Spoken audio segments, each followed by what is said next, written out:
যজ্ঞটা কি উদ্দেশ্যে হইতো?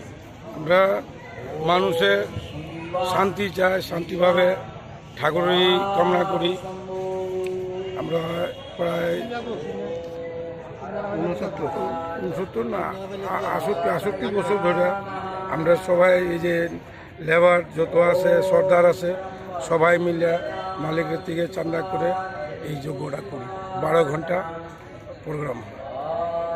আর কি কি থাকবে অনুষ্ঠানে আজকে? অনুষ্ঠান এই হরিনাম যে হইতে আছে এইটাই, শিবজাগ প্রসাদ হইল ওই আমরা নকুলদানা, চিরা, কলা, এটা আমরা মানুষের প্রসাদ দিই। কি নাম আপনার? আমার নাম বালরাজ সাহানি। আপনি কি হ্যাঁ, আপনি কি যজ্ঞ? আমরা সবাই মানে আমি যজ্ঞর এমনি সেক্রেটারি।